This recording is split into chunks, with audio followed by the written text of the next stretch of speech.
Banyak jalan menuju Roma, tetapi jalan ke surga hanya ada satu. Ceritakanlah kepada orang lain kepastian keselamatan, karena mereka hidup di dalam ketidakpastian untuk masuk surga. Tetapi ketika saudara menunda pemberitaan Injil kepada orang yang harusnya mendengar, dampaknya dia akan binasa kekal atau menerima kehidupan kekal. Kita hidup bukan untuk sesuatu yang akan binasa.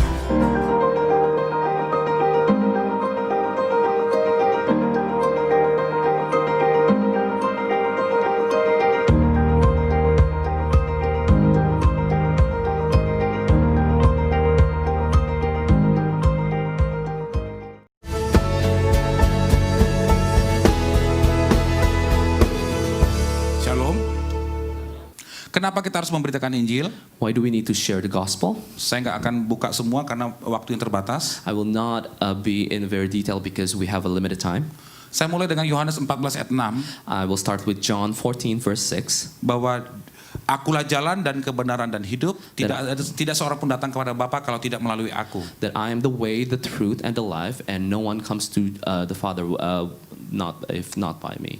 Saudara, sebaik apapun manusia, no matter how good you are, suka memberi, suka menolong orang lain, suka kasih makanan dan sebagainya, like to help, like to feed people and do all those good things. Kalau mereka belum percaya Yesus, if they haven't believed Jesus, semua orang di dunia ini akan binasa. All people will become perish. perish. Ya. Banyak jalan menuju Roma, tetapi jalan ke surga hanya ada satu. There are a lot of ways to Rome, but the way to Jesus, there's only one way. Di luar Yesus semua orang akan binasa.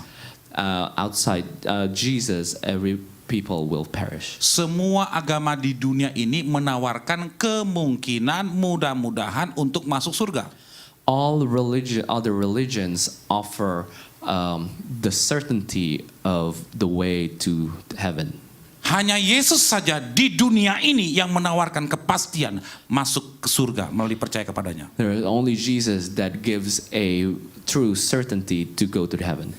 Ceritakanlah kepada orang lain kepastian keselamatan, karena mereka hidup di dalam ketidakpastian untuk masuk surga.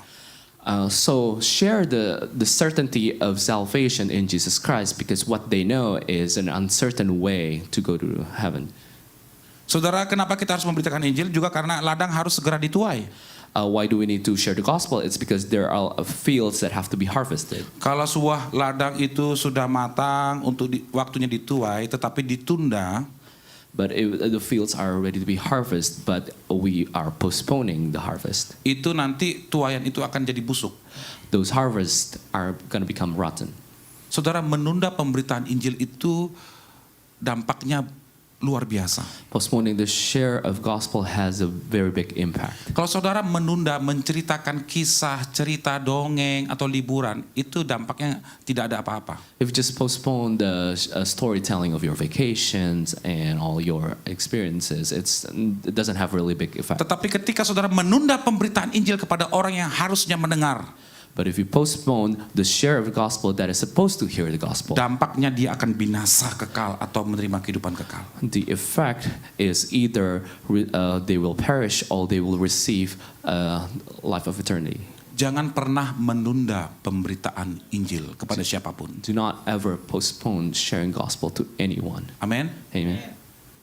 Lihatlah sekelilingmu dan pandanglah ladang-ladang yang sudah menguning dan matang untuk dituai. Open your eyes and look at the fields. They are ripe for harvest. Di luar sana begitu banyak jiwa-jiwa yang kosong, hampa hidupnya, tanpa tujuan hidup. Out there are a lot of souls that are empty and there's no purpose of life. Mereka mencari makna hidup dan mereka hidup dengan kekosongan. They're looking for the meaning of life and they live with emptiness. Begitu banyak orang mencari-cari jalan yang benar, jalan menuju ke surga. There are a lot of people looking for the right way to heaven. Tuaian melimpah di luar sana. Harvests are a lot out there. Saudara punya HP? Do you guys have cell phones? Punya ya? Berapa banyak orang yang saudara simpan di situ nomor kontaknya? How many contacts are you save in your phones? Tahu kau saudara? Do you know bahwa setiap orang yang ada di nomor kontak di HP saudara that every contact numbers in your cell phone, bukan kebetulan ada di situ. it's not just coincidence that you have it.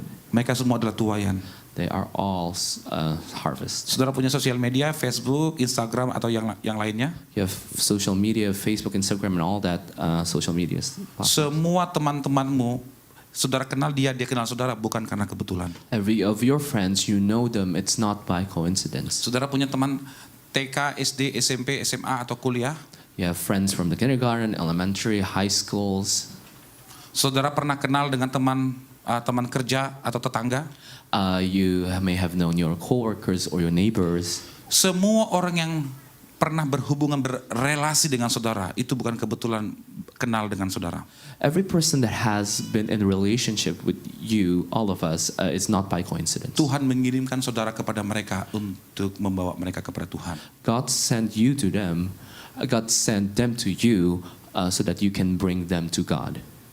Ketika saudara membaca di Facebook ada status seseorang yang mengatakan bahwa dia sedang stres, sedang punya masalah keuangan atau masalah sakit penyakit, apa yang ada di dalam pikiran saudara? When you read someone's status at Facebook, they're saying they're in trouble or they're in stress or they need some help, financial help. What is on your mind? Begitu banyak orang Kristen, mereka mengabaikan status itu, mereka tidak peduli.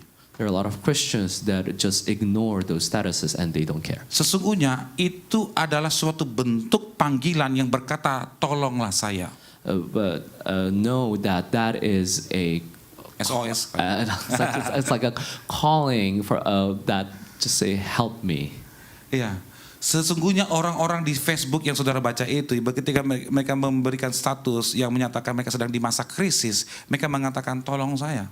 When you see those people in Facebook showing the crisis in their status, they're like saying they help, please help us. Yang harus kita lakukan adalah menghubungi mereka. What we need to do is we need to call them.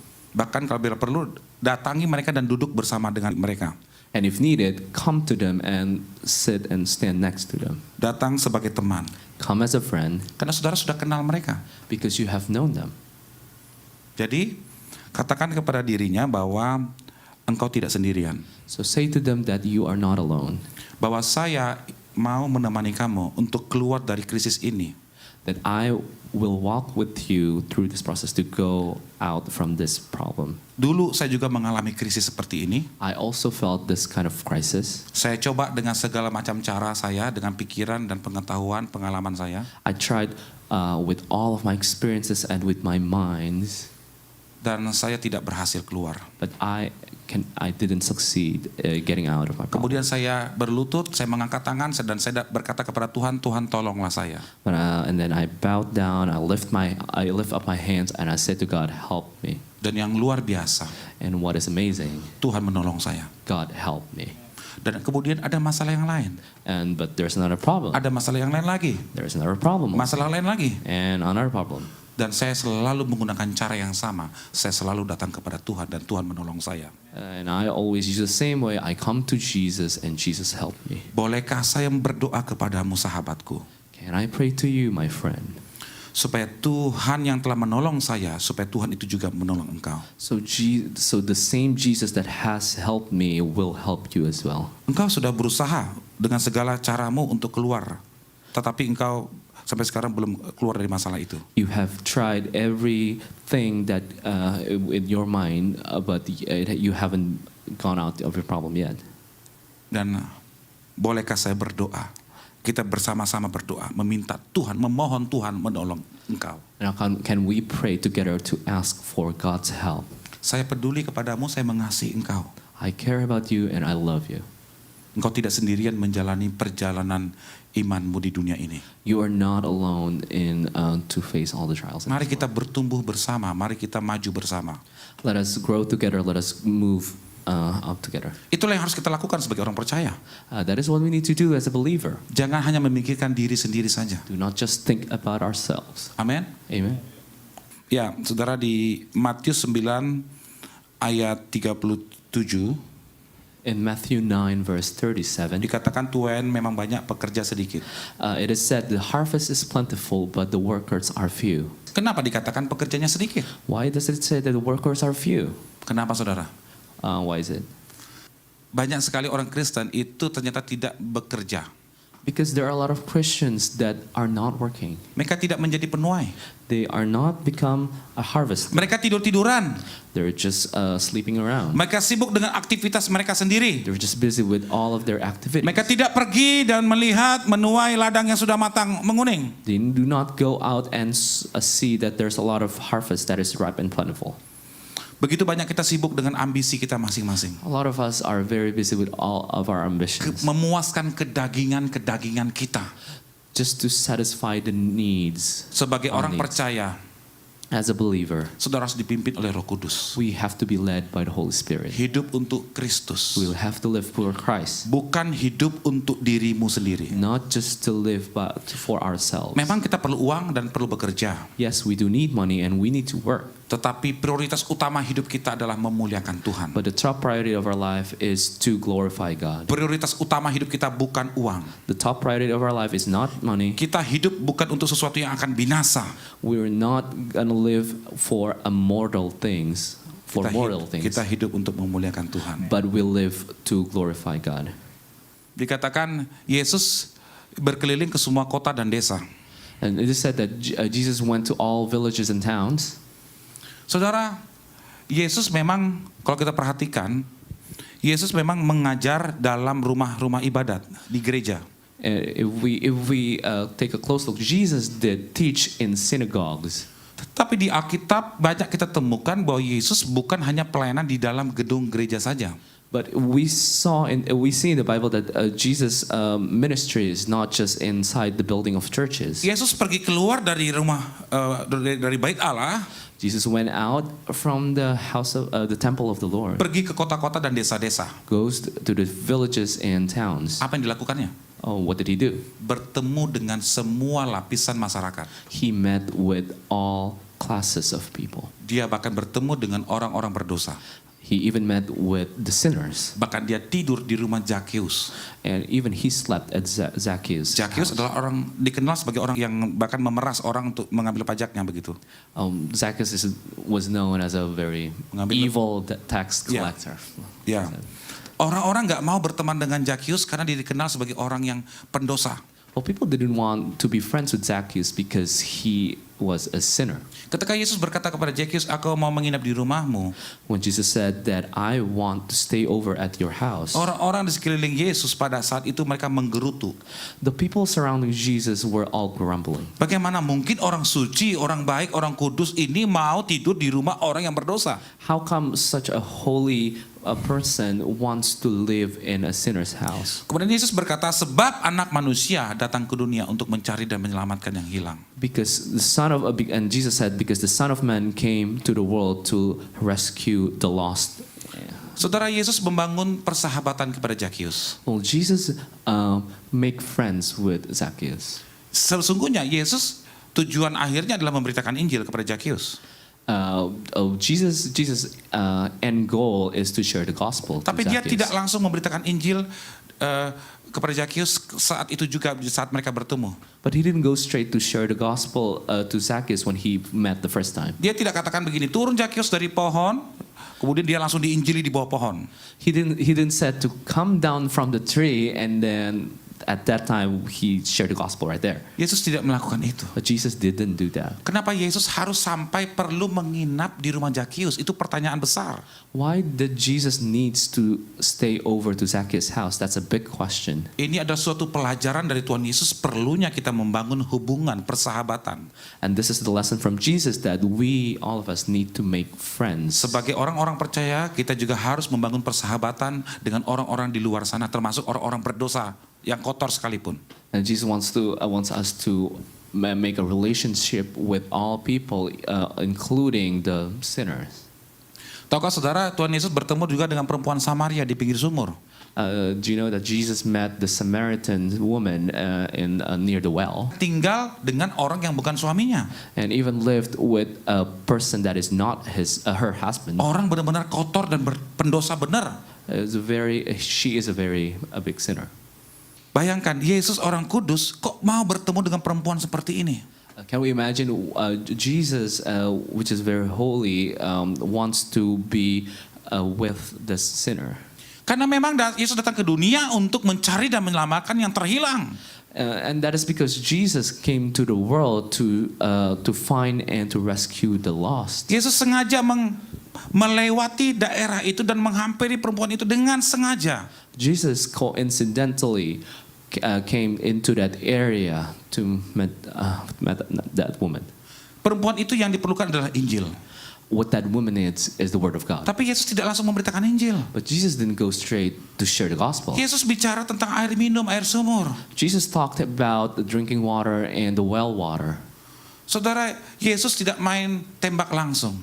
Jesus didn't go straight to this gospel. Perlu membangun hubungan, saudara. There is a need to gain a relationship. Sebelum memberitakan Injil, saudara perlu membangun hubungan yang natural dengan orang-orang di sekeliling saudara. Before sharing the gospel, we need to make a natural relationship with the person you're sharing the gospel to. Amin. Pesan dari Tuhan buat saudara pada siang hari ini adalah, Well, God's message to each and every one of us in this place. pergilah, Go, jadikanlah semua bangsa murid Kristus. make all nations Christ's disciples. Jangan hidup untuk dirimu sendiri. Do not live for yourself. Mari kita bangkit berdiri. Let us all stand together. Kita tundukkan kepala, tutup mata. Let's all bow our heads and close our eyes. Tuhan Yesus, Lord Jesus, kami mengucap syukur untuk firman-Mu. we're so grateful for your word. Roh Kudus, berbicaralah lebih keras dan lebih dalam kepada setiap kami, Holy Spirit, speak louder and more into our hearts supaya kami tidak tinggal tenang, so that we do not just stand still, tetapi kami meresponi firman Tuhan. but we also respond to your word. Setiap kami di tempat ini Each and every one of us in this place untuk merespon firman-Mu. to respond to your word. Bagi Bapak Ibu bagi setiap Bapak Ibu yang mau meresponi firman Tuhan dan mau mengatakan saya mau melakukan amanat agung. To each and every one of us that wants to respond to the word of God and want to do the Great Commission, Walaupun saudara punya banyak keterbatasan, even though we have a lot of limitations, saya mengajak engkau mengangkat tanganmu di tempat I masing-masing. invite everyone that wants to respond to lift up their hands. Angkat tangan saudara. Lift up your hands. Saya mau berdoa untuk I saudara. want to pray for you. Tuhan Yesus, Lord Jesus, kami mengangkat tangan kami kepadamu I lift our hands to you sebagai tanda kami meresponi firman-Mu as a sign that we respond to your word untuk pergi to go menjadikan semua bangsa menjadi murid-Mu. to make all nations your disciples. Kami mau meresponi firman-Mu Tuhan We want to respond to your word, Lord, dengan membangun hubungan persahabatan dengan orang-orang di sekeliling kami. making friends and relationship with everyone that is surrounding us. Peduli dengan mereka, Care for them menjalin persahabatan dengan mereka, and make friends with them dan membawa mereka kepada Yesus. and bring them to Jesus. Roh Kudus, urapilah kami. Holy Spirit, anoint us. Kami tidak mau pergi memberitakan Injil dengan pengalaman kami dan pengetahuan kami sendiri. We do not want to share the gospel with our own understanding. Penuhilah kami dengan kuasa Roh Kudus-Mu. Fill us with your power, Dan dengan kuasa Roh Kudus-Mu itu, and with the Holy Spirit's power, kami akan pergi and we will go bersama Engkau with you, dengan otoritas daripada Engkau, with authority from you, dengan kuasa-Mu with your power, untuk membungkam orang-orang kuat dan orang-orang hebat, to share the gospel to great people, untuk melepaskan setiap rantai belenggu dosa yang mengikat manusia. to break every chains and break every sin that ties people. Dengan kuasa Roh Kudus With the power of the Holy yang bersama Spirit dengan kami, that is with us, kami siap pergi kemanapun we are ready to go memberitakan Injil. share the gospel. Roh Kudus, Holy Spirit, berikanlah kami keberanian untuk memberitakan Injil. give us bravery, boldness to share the gospel. Berikanlah kami hikmat untuk berkata-kata. Give us wisdom to speak. Urapilah mulut kami. Anoint our mouth. Biarlah keluar perkataan yang penuh dengan kuasa Let it flow words that is filled with power, dan akan menjamah setiap hati orang yang mendengarnya. that will touch that of every heart that hears your word. Biarlah setiap kami So that let every one of us menjadi penuai jiwa. be the harvest of souls. Kami tidak akan berhenti. And we will not stop. Kami akan terus memberitakan Injil. We will keep spreading the word of Kami God. akan terus membangun persahabatan dengan orang-orang di sekeliling We will kami. keep making friends with the people surrounding us. Kami akan terus melakukannya We will continue to do it sampai napas terakhir hidup kami. until the very last breath of our lives. Kami hidup untuk Engkau We live for you. dalam nama Yesus. In the name of Jesus. Amin. Amen.